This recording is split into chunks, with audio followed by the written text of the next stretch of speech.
Insurance is growing at a very rapid clip. Beginning to hear challenges of folks, and this may be a challenge with the resurgence of the commercial real estate market, is that folks are having challenges getting insurance. If you cannot get insurance, that obviously creates challenges for a number of parties down the road.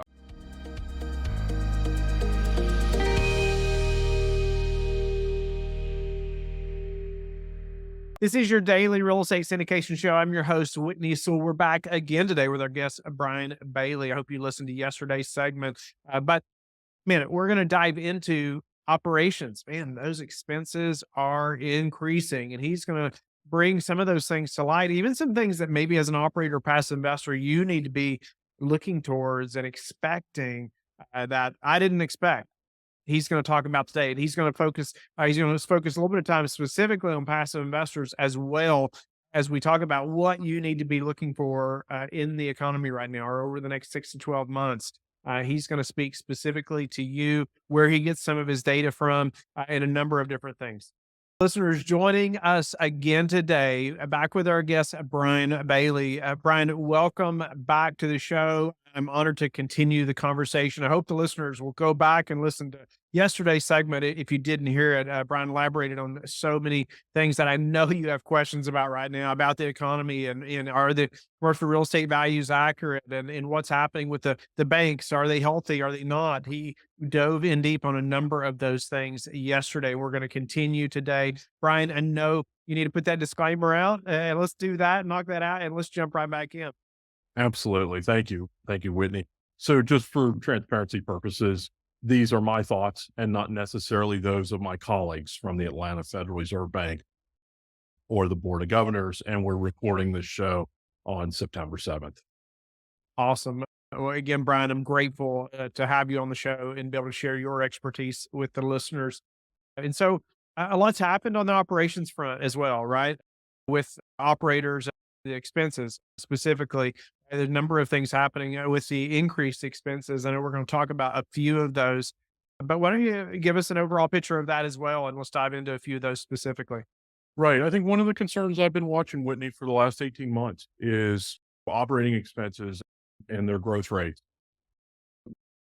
Many operators have said, when was the last time that property taxes and insurance and utilities and labor were all up double digits? And really, that's a perspective across all property segments. And you think about that in context with what rents are doing. We know that they're up until the last year or so, there was growth, sizable growth in rents in multifamily. Rents are certainly growing at healthy rates in retail and industrial, not so much in office. But on that front, we know that expenses have been growing and growing at a very sizable clip. And on that front, we know that there may be stagnation or erosion to net operating income. And so on that front, I think that, and we know that it has implications for property value.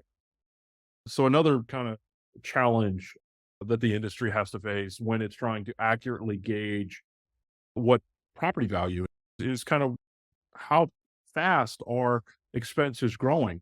We know many of the folks that I'm engaged with right now are talking about challenges associated with insurance.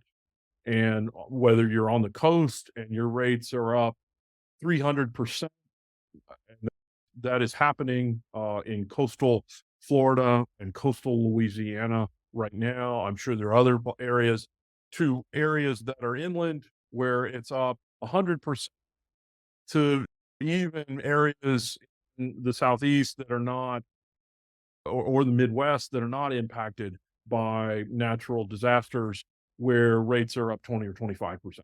So on that front, insurance is growing at a very rapid clip. Beginning to hear challenges of folks, and this may be a challenge with the resurgence of the commercial real estate market is that folks are having challenges getting insurance. If you cannot get insurance, that obviously creates challenges for a number of parties down the road, i.e., your lender, etc. On that front, that could begin to create greater headwinds as far as transaction volume returning to a more normalized rate, transaction volume rate. So I think there are some issues that are beginning to crop up, insurance being one of them.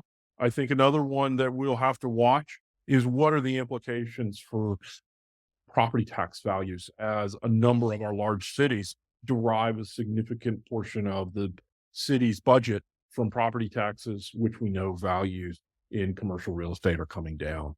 There'll be certainly an offset on the residential front, but will this also mean that there's some kind of reduction in the services that the municipality provides? Will that fall to the rank and file commercial real estate owner to kind of backstop and come in and fulfill some of those burdens, already seeing that taking place, which then, in essence, creates more challenges on the bottom line. So I think there are some challenges that I'm watching. And certainly they've come back. They're accelerated in the last 18 months, and I expect them to be with us for the foreseeable future. It's interesting thought about the property taxes and the values coming down, therefore the property taxes potentially coming down. But I would see the property taxes going up instead of in some way, right?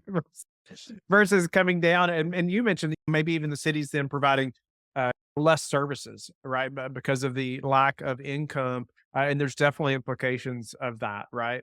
No doubt about it. But one other, or yeah, let's talk about that in just a moment. What do you see that look at? I honestly haven't thought about that, about I don't know what that time frame would be where we would see the implication of that, where cities are actually providing less services because of the less income, and how, say, multifamily communities or whatever maybe commercial operators are going to, what are we going to do, right? In that. Well, let's talk hypothetically. Let's say that it manifests itself in the fact that we are not able to hire as many police as we need. From that standpoint, their response times, or it takes a greater amount of response time for them to show up in at an event, and from that standpoint, then people begin to get perception challenges, sentiment, negative sentiment around pieces of property or areas or neighborhoods, that kind of thing. From that standpoint, that negative sentiment can certainly impact property values. And I think that we'll see there are significant downtown areas, New York, San Francisco, Washington, DC, downtown Atlanta, and the list goes on, where I think the value of those office buildings are coming down even as we speak. There was a deal in the suburbs of Atlanta this week that traded at 50% less than what they paid for it last year. Of these, and so on that front, that has to impact not only the property tax revenue coming off of that property, but all the ones in the immediate neighborhood. And from that standpoint, I think that the city at some point has to figure out, hey, we're either going to raise taxes, we're going to derive that income from somewhere else, or we're going to cut services. And I think in essence, if there are the response from property owners could very well be to create a special tax district. And then we have our own security force. And if we do it correctly, we have off-duty police officers that can, in essence, make sure that there are safe areas, safe properties. And from that standpoint, crime is under control. And that has a positive sentiment and a positive impact on property value. Yeah, no, I appreciate the perspective there and just thinking through that a little bit. And even for operators right now, just think through the implications of that potentially in the future. As some of these projects, we may plan to hold another 7, 8 years, right? Or longer. And we'll see the implications of that during the life cycle of those properties, most likely. We think about the impacts on affordable housing. From that standpoint, there are a lot of police calls to affordable housing. Right. And if those projects, uh, those complexes become synonymous with slower response times, potentially the perception of more crime, in essence, your insurance could go up. You may not get insurance depending on the viability of the market. And so, from that standpoint, I think there are a lot of spillover effects that we have to continue to be aware of as we need an efficient marketplace. We need to get back to an efficient marketplace, in essence, to get property transactions back to some level of what you would call normal. Yeah, going back even to the insurance piece, it's so important, right? We have proper insurance. Man, it's so crucial. But you talked about in some places it going up 300%. Yeah, you can't even. There's so many we're not planning on that, right? That was not in their forecast of their or in their underwriting, right? When they were buying that project, I bet that they were expecting that.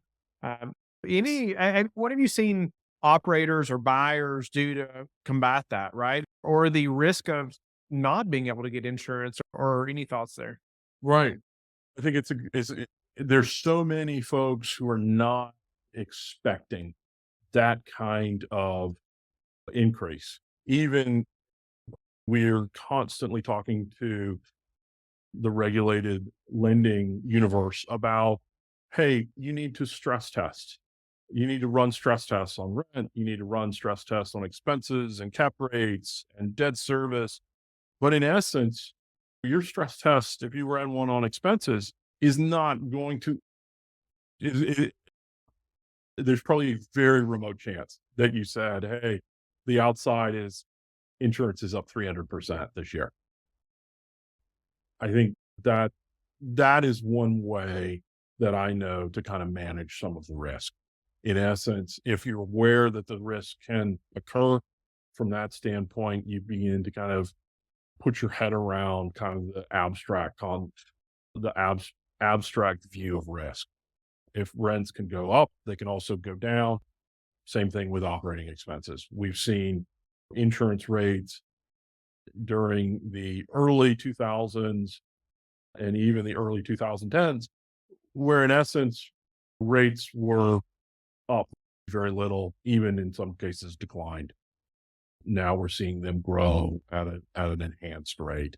And from that standpoint, I think doing stress tests to mitigate that risk, to understand it, is probably the first step in one of several. But for me to kind of go further and comment on reducing specific tactics probably doesn't add a lot of value because what we know is commercial real estate is very individualized. Yeah, yeah. Well, Brian, let's shift gears just a little bit as we come towards the even the end of this segment. Believe it or not, I just have some other questions that I just want to get your thoughts on, and I want to focus even on the say passive investors right now. That because we have a number of people who they invest passively. They love hearing from people like yourself about what's happening in the economy. But just I know they're asking, well, Brian, is now the time to invest? Is it should I wait 12 months? Should I wait 6 months? Just any thoughts behind that? Because I know that's what they're thinking. Even a lot of the stuff I know we've talked about, as many may even write back and say, we do this kind of over my head. What do I need to know? I guess just break it down a little more. So, yeah, any thoughts? Let's let's look at the drivers really quick. You think about in a capital intensive industry like commercial real estate, the economy is probably the foundation. From that standpoint, we have job growth. Some areas have population growth more so than others. I think those are two factors right now that, in my view, you look at the foundation, job growth is slowing somewhat, but it still remains very robust. You have to look at the capital side of the equation right now, which is much more problematic, much more uncertainty. Whether it's this vast wave of maturities that's coming, will there be enough uh, liquidity to refinance them? I think the answer is absolutely yes, but it may look much different than what we've seen in the past. Part of it driven because the banking sector is ratcheting up their underwriting standards and in a lot of instances requiring more and more equity. Cash. I heard someone on your show a few weeks ago say cash is king. Uh, Absolutely. I do think that having added liquidity, added cash at this point is a very good dynamic. We've not seen the complete change in cap rates driven by an increasing rate environment. There are two components. One is the Fed, but two is the market. What does that risk premium look like above kind of the risk-free rate? We don't know yet. And on that front, that is still yet to be determined. So I think that we are in the midst of price discovery as far as value is concerned, but there's a lot of uncertainty right now on the commercial real estate front. Is it healthy? Yes. But I think that we are seeing a sizable number of changes. In some instances, those changes are so severe that we're seeing value decline very significantly in the likes of some of the office sector.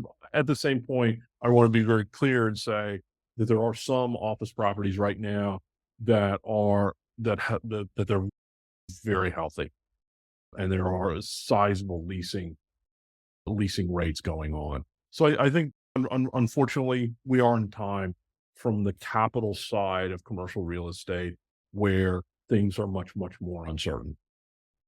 Yeah, for sure. Definitely lots of uncertainty. And Brian, where would you say, like, where do you get your data from? What do you trust? Or if you can share, I know a lot of listeners, it's like, Whitney, what should I be reading? Where should I? Because it's hard to know, like, right, what we can trust, right, where the information's even coming from. Do you have a source or a few sources maybe you can share or anything that it's like, man, I go to this every morning, or I don't know, Yeah. anything like that?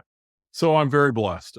Being at the Fed, we have arguably the best commercial real we have the best data set, whether it's the drivers of fundamentals like job growth or consumer spending or population migration, looking at those trends, trying to understand kind of supply and demand piece of commercial real estate.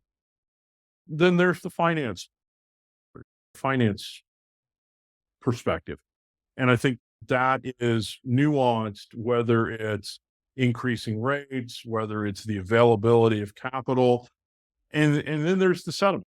If you think about it, you could have a great understanding and a great understanding of price and availability of capital. But if your neighbor has negative sentiment or he gets in a distressed situation and he just unloads the building, that is a challenge. That's a dynamic, a circumstance that you can't plan for. So I think that there is a dynamic of greater uncertainty. From that standpoint, I'm watching a lot of the CMBS lending right now. What we know, there's the information is publicly available, and on that front, you can see what what the impact on settlement is for distress. You can see delinquency rates, things like that. I think that's a pretty good indicator, barometer of kind of some of the financial health right now. Yeah, that's a great tip to be watching that. I know a lot of investors, yeah, would love to be able to watch that as well, especially hearing you talk about it. What about, I guess, shifting gears a little bit here?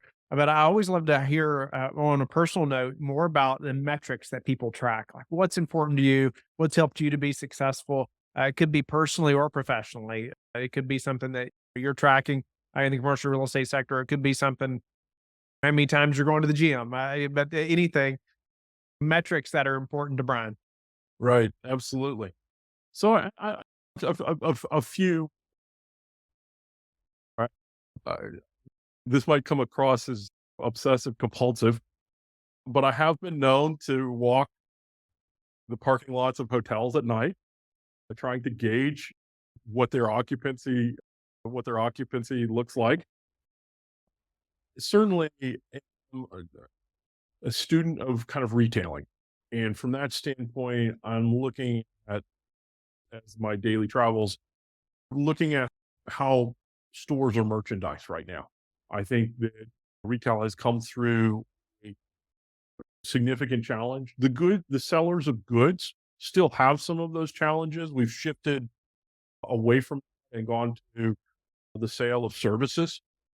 But I think from that standpoint, I think the good sellers are probably the area that I have some of the most concern around as far as retailing right now. But again, we talked about it on yesterday's show. Retailing, I think, is in a fairly good spot. They're really interesting, get a little exercise while gauging the occupancy, right? Yeah, you That's a bet. Absolutely. good idea. Any other habits that you are strict about that produce a high return for you? Well, I try to spend first thing in the morning early, kind of reading through the media, trying to kind of understand what what they think are their hot buttons. I think we have to be careful because there's a tendency to kind of, for lack of better words, a kind of a herd mentality. Oh, we'll all talk about the retail apocalypse, or all talk about horrible office dynamics as nobody's going back to work. Yeah, once you kind of begin to kind of you gauge that sentiment and then marry it with data as well as observations from folks who are out in the industry doing it day in and day out, that's kind of where I have the smell test. So I like to early in the morning read and then throughout the day try to validate some of those thoughts through talking to various industry contacts. And Brian, finally, how do you like to give back? I don't like to give back in what respect? Anyway, just maybe teaching or sharing or just how you help other people anyway. A lot Oh, of yeah, listeners yeah. love for me to No, ask. no, no. So I used to be a coach of youth sports. I'm now out of that phase. I'm old and fragile, I guess, but I do a fair amount with kind of the college student crowd these days. Trying, it's a challenging environment when you're getting close to graduation or you're graduating, and then it's like, oh my gosh, now I'm going to start bills, and this is for real. And so I think there's an opportunity there to kind of mentor the next generation, impart some of the knowledge, some of the experience that I've learned. So from that standpoint, that's kind of what is driving me these days. And then when I don't have enough going on, I'm working on my doctorate in my spare time at the University of Florida. And my wife thinks I absolutely lost it because I'm up till all hours of the night, early in the morning, reading academic papers. Sounds like fun, right? It is absolutely, but I think it's a good way to impart some knowledge and wisdom No to doubt the about it. next Yeah, I meant generation. to staying up late reading those papers. Yep. But no, Brian, I'm grateful for you giving back to us. You've been very generous with your time, over two segments here, and even diving in further, man, to the operations expenses and things that we need to be thinking about as operators and as passive investors. I need to be looking at, and you even dove into the passive investing side quite a bit as well, and things they should be looking at and those drivers. So very grateful for your time and your generosity to us. Tell the listeners again how they can get in touch with you or learn more about you or where they should go. Absolutely. The Atlanta Fed, the atlantafed.org is where there's a lot of information. And certainly I talk to a number of external events every year where I do presentations and we make the presentation material available. So I'm sure that if you do an internet search, the material is widely available.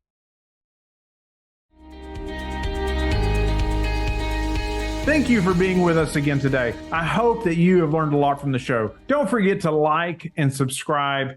I hope you're telling your friends about the Real Estate Syndication Show and how they can also build wealth in real estate.